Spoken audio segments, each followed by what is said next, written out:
I'm Jake Jacobs, and you're listening to What the Fuck?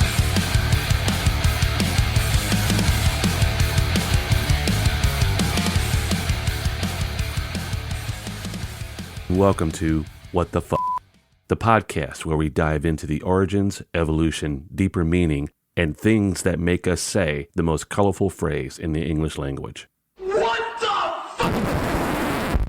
Why do we say it? What does it mean? And how has this expression become a universal shorthand for shock, confusion, frustration, or even amazement? This is the podcast where we unpack the mystery of what the fuck. Think about it. How often do you hear, or maybe even say, what the fuck in a single day? From office mishaps to breaking news, from outrageous TikTok trends to the absurdity of daily life. This phrase shows up everywhere. It's a reflex, a gut reaction, and sometimes it's just the only words that fit. But here's the thing. What does this three-word question really mean? Why is it so satisfying to say? And where did it come from in the first place?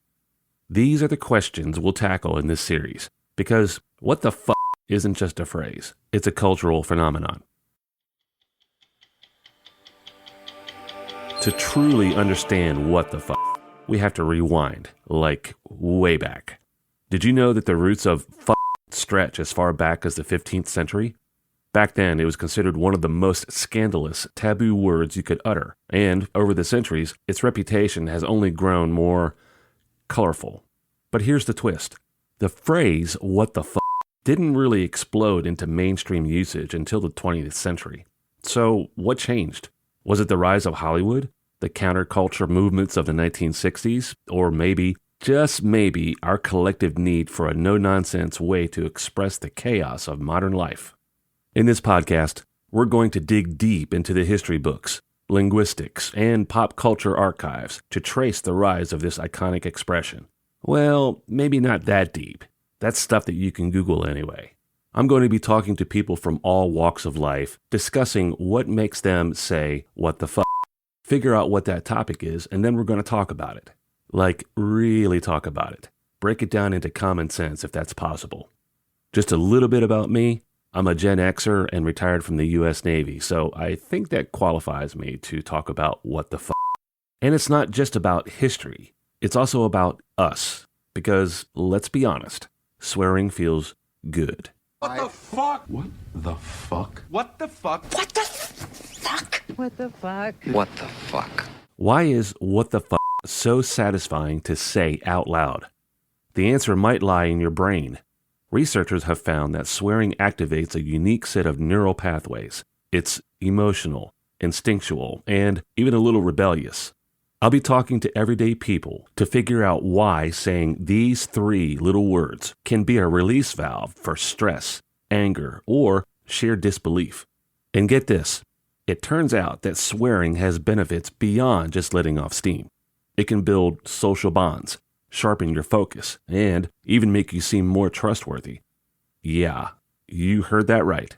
But let's face it, the reason what the fuck is so popular today is because it's everywhere. Movies, TV shows, memes, politicians. Remember Samuel L. Jackson in Pulp Fiction? Or the countless times a character on The Office looked directly into the camera and muttered, what the fuck, under their breath? In this series, we'll talk about some of the things that make everyday people say, what the fuck? And we'll have a frank discussion about it. It'll be sometimes funny, serious, but I promise you, it will always be entertaining. Because here's the truth. Whether you're a 13-year-old on Snapchat or a senator in a heated debate, what the fuck has become part of our everyday thought process and conversation.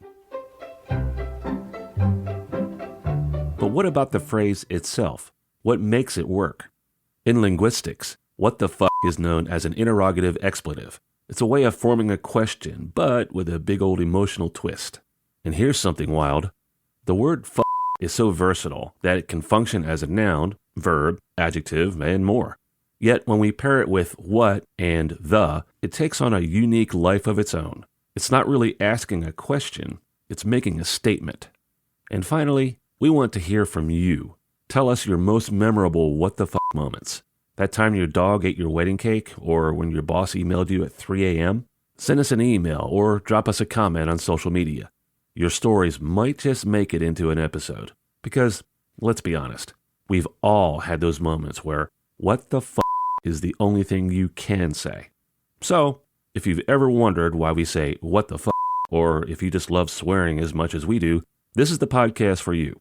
Subscribe now wherever you get your podcasts and join us for a wild ride through history, culture, and a little bit of humor. Until that first episode drops, what the fuck?